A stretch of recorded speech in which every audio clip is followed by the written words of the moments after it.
আসসালামু আলাইকুম। Advanced learning একাডেমির পক্ষ থেকে সবাইকে জানাই অনেক অনেক শুভেচ্ছা ও অভিনন্দন। সুপ্রিয় নবম ও দশম শ্রেণীর শিক্ষার্থীরা, আজ সমাধান করব তোমাদের গণিত বইয়ের অনুশীলনী 17 অর্থাৎ পরিসংখ্যান এই অধ্যায়ের অঙ্ক নং 8।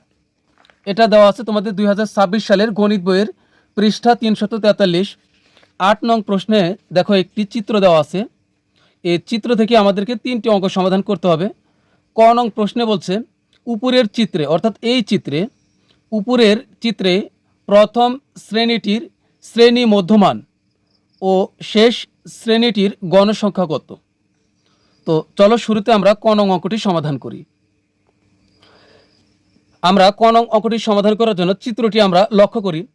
এই নিচের দিকে আছে কিন্তু শ্রেণী ব্যাপ্তি বা শ্রেণী ব্যবধান, আর এদিকে আছে কি, এদিকে আছে হলো গণসংখ্যা। তো ক নং প্রশ্নে দেখো কি বলছে যে উপরের চিত্রে প্রথম শ্রেণীটির শ্রেণী মধ্যমান। তো এখানে আমাদের প্রথম শ্রেণী কোনটা? আমাদের প্রথম শ্রেণী হবে এই যে 30 থেকে 40, এটা হলো আমাদের প্রথম শ্রেণী। আর শেষ শ্রেণী কোনটা? শেষ শ্রেণী হলো 70 থেকে 80। এই 90 100 এই দুইটা কিন্তু বাদ। তাহলে আমরা প্রথম শ্রেণী আগে লিখব, যে চিত্রে প্রথম শ্রেণী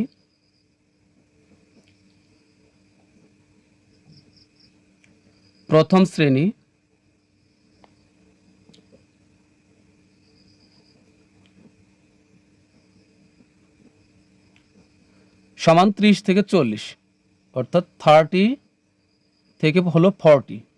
তো এখানে বলছে প্রথম শ্রেণীটির মধ্যমান। তো সুতরাং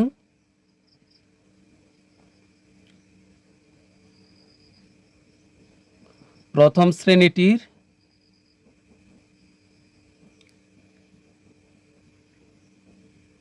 বা প্রথম শ্রেণীর মধ্যমান, প্রথম শ্রেণীটির মধ্যমান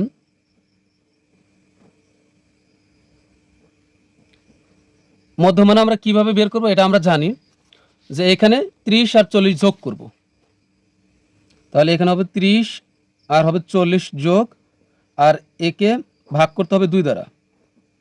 তাহলে 30 আর 40 যোগ করলে হবে 70/2।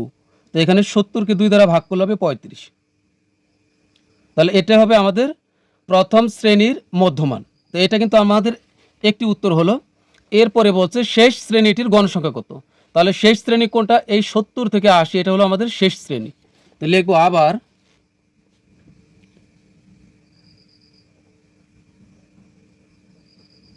এরপর কমা দেব, শেষ শ্রেণী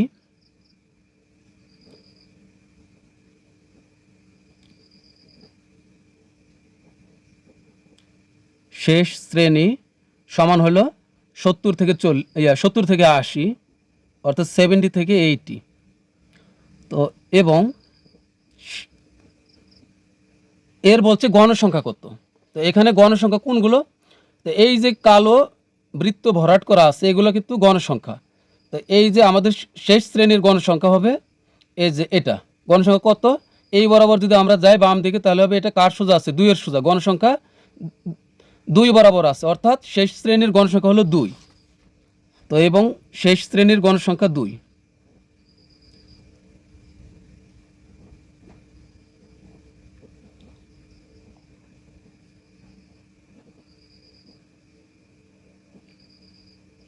গণসংখ্যা সমান 2। তো এটা কিন্তু আমাদের ক নং প্রশ্নের সমাধান। তো এখন আমরা সমাধান করব হলো খ নং প্রশ্নটি। দেখো খ নং প্রশ্নে বলছে চিত্রে প্রদর্শিত তথ্যটিকে ছকের মাধ্যমে প্রকাশ করো। অর্থাৎ এখানে যে চিত্র আছে চিত্রটির ভিতরে যে সমস্ত তথ্য আছে, এখানে তথ্য কি কি আছে? আছে হলো গণসংখ্যা, আর আমরা নেব হলো শ্রেণী অর্থাৎ শ্রেণী ব্যাপ্তি নিব বা শ্রেণী ব্যবধান, আর নিব গণসংখ্যা। এই দুটি নিলে হবে। তো এখন আমরা লিখব যে খ নং। তো শ্রেণী ব্যাপ্তি আর গণসংখ্যা নিলে আমাদের কিন্তু একটা গণসংখ্যা সারণী হবে। তাহলে লিখব যে এখানে যেভাবে প্রশ্ন বলছে যে তথ্যটিকে ছকের মাধ্যমে প্রকাশ করো, তাহলে আমরা লিখব তথ্যটিকে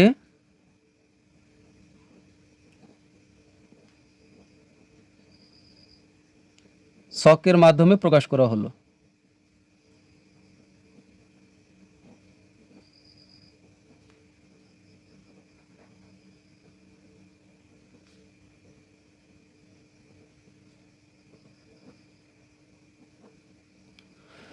এটা কিন্তু একটা সারণী হবে। তো গণসংখ্যার সারণী লিখবো আমরা উপরে।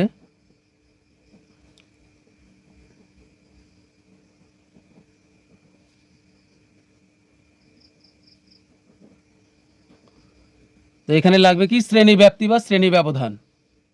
তো শ্রেণী ব্যাপ্তি লিখলাম।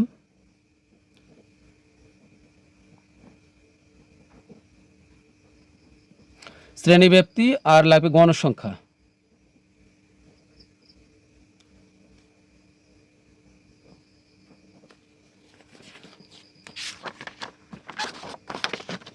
এখানে শ্রেণী ব্যাপ্তি কত আছে? 30 থেকে 40।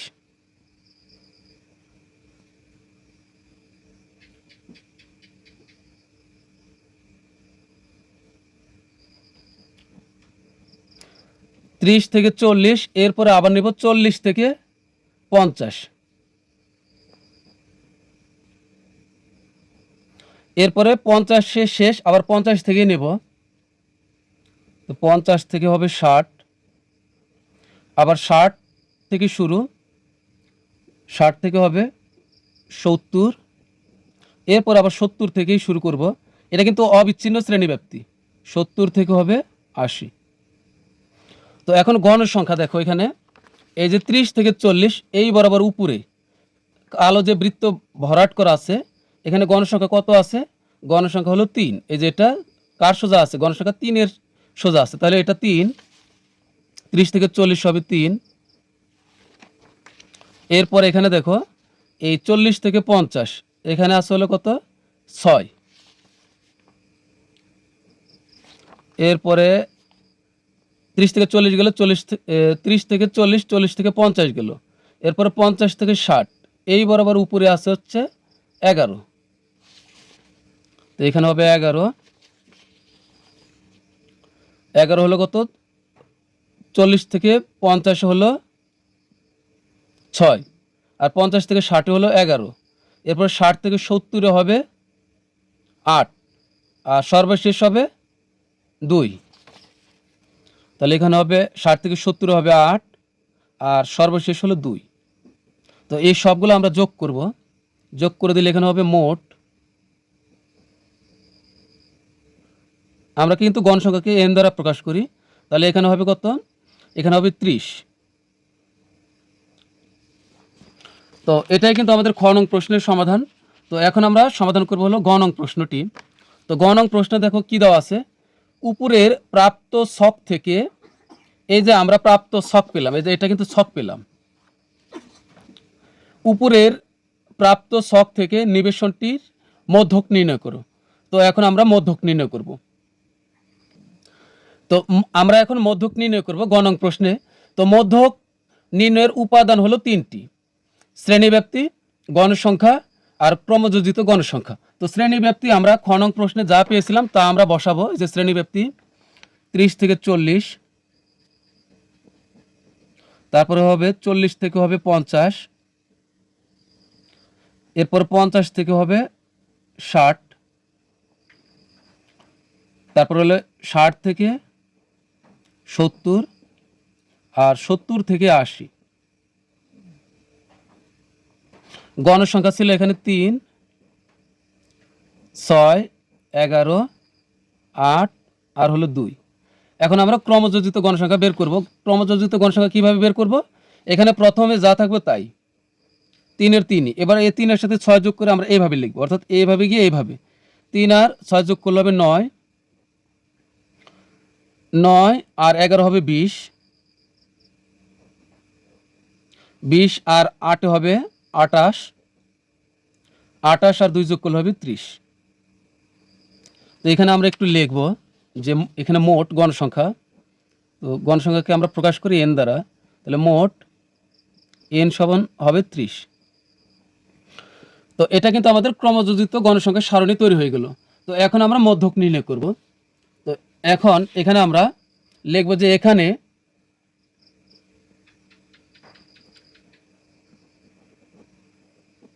এরপর কমা দেব, এখানে n সমান কত? 30। তো সুতরাং আমরা n কে 2 দ্বারা ভাগ করব, তাহলে n/2 সমান কত হবে? এখন n এর মান বসা, n এর মান হলো 30/2, বসাইলাম। এখন 2 দ্বারা 30কে ভাগ করলে কিন্তু হবে 15। তো এখন লিখব অতএব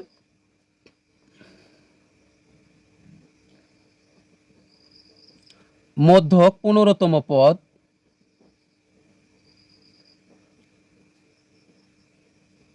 পদ যার অবস্থান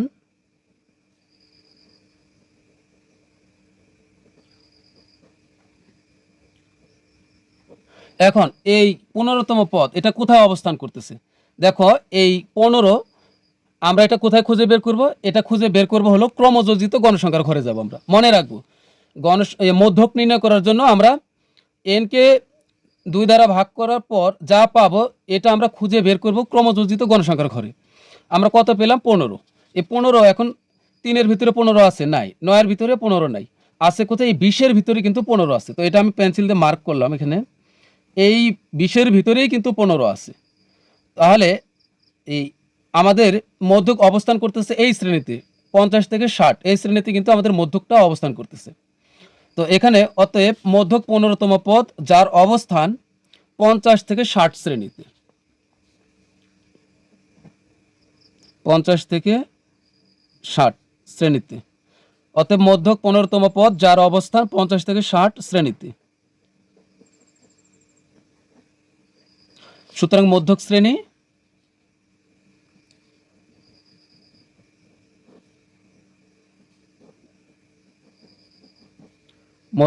হলো 50 থেকে 60। তো আমরা কিন্তু মধ্যকের একটা সূত্র জানি, মধ্যক সমান, তো লিখব যে সুতরাং মধ্যক সমান, মধ্যকের সূত্র এটা অবশ্যই মুখস্থ রাখতে হবে, L plus n/2 minus FC into H/FM। তো এখানে আমরা ডান দিকে L, FC, H এবং FM এদের পরিচয়টা আমরা লিখে দিব। তো লিখব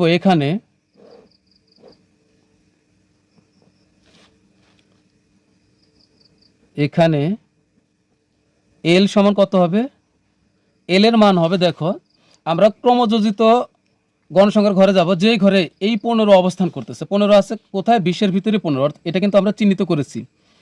ঠিক সেই বরাবর হাতের বাম দিকে যে শ্রেণী ব্যক্তির ঘর আছে সেইখানে যে শ্রেণী আছে 50 থেকে 60, এখানে আমরা নিম্ন শ্রেণী অর্থাৎ 50, এটা হবে এল এর মান। তো এটা হবে 50। এরপর হবে কি? এরপর হবে এফসি। এখন এফসি আবার আমরা সেই 15-এর ওখানে যাব, ক্রমযোজিত গণসংখ্যার যেখানে 15 অবস্থান করতেছে।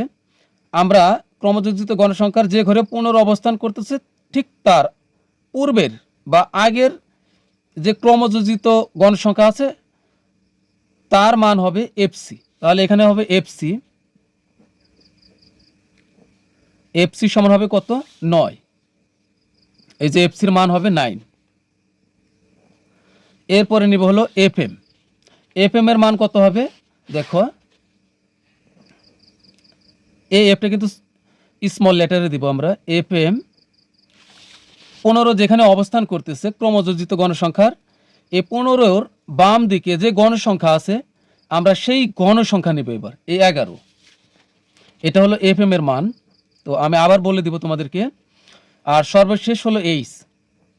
এইচ এর মান হবে কত? দেখো এখানে আমাদের শ্রেণী ব্যাপ্তিটা কত? এখানে 30 থেকে 40, আবার এর পরের শ্রেণীতে 40 থেকে 50। তো এটা কিন্তু অবিচ্ছিন্ন শ্রেণী ব্যাপ্তি বা অবিচ্ছিন্ন শ্রেণী ব্যবধান, এটা কিন্তু তোমরা খেয়াল করবে, লক্ষ্য করবে। কারণ এই যে 30 থেকে 40 অর্থাৎ 40-এ গিয়ে শেষ হলো, কিন্তু পরের শ্রেণীতে আবার 40 থেকে শুরু হলো, অর্থাৎ এখানে কোনো রেস্ট বা বিশ্রাম নেই। তাহলে এখানে এটা হলো অবিচ্ছিন্ন, কারণ যেখান থেকে শেষ আবার ওইখান থেকে শুরু, যেখানে শেষ সেখান থেকে শুরু। অথবা তোমরা এইভাবে মনে রাখতে পারো, যখন একটি সংখ্যা পরপর দুইটি শ্রেণীতে অবস্থান করবে তাহলে সেটা হবে অবিচ্ছিন্ন শ্রেণী ব্যাপ্তি। এখানে 40 আছে, এখানে 40, আবার এখানে 50, এখানেও 50, অর্থাৎ একটি সংখ্যায় পরপর দুটি শ্রেণীতে থাকলে সেটা হবে অবিচ্ছিন্ন শ্রেণী ব্যাপ্তি। আর অবিচ্ছিন্ন শ্রেণী ব্যাপ্তি হলে আমাদের এই 30 সহই গণনা করতে হবে। অবিচ্ছিন্ন হলে এখানে যত থাকবে তত থেকে গণা শুরু করতে হবে। আর বিচ্ছিন্ন হলে এখানে যত থাকবে তার থেকে এক পরে শুরু করতে হবে। অর্থাৎ এটা যদি বিচ্ছিন্ন হতো তখন আমরা 31 থেকে গণনা শুরু করতাম। আর যেহেতু এটা অবিচ্ছিন্ন তাই আমরা 30 থেকে গণনা শুরু করব। 30 থেকে 40 হবে 10। তাহলে এখানে আবার 40 থেকে 50, এখানেও 10। তার মানে এখানে এইচ অর্থাৎ শ্রেণী ব্যাপ্তি হবে এখানে 10।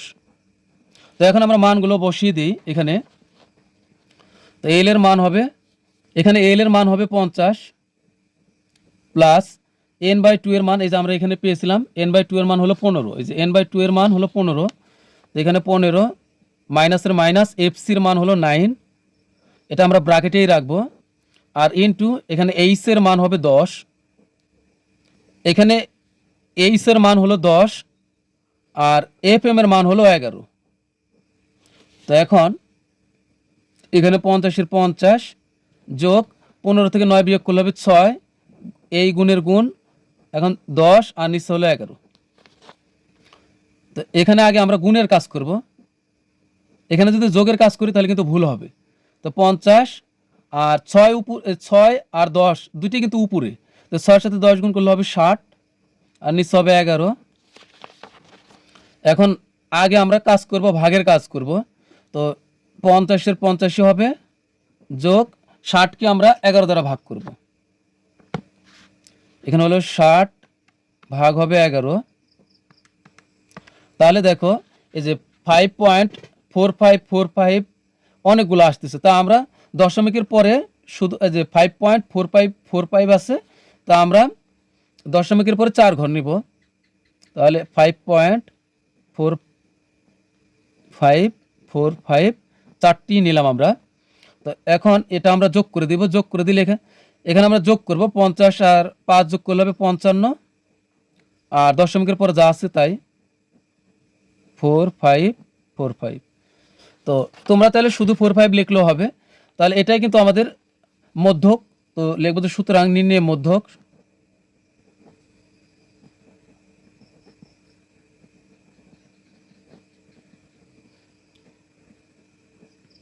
55.4545।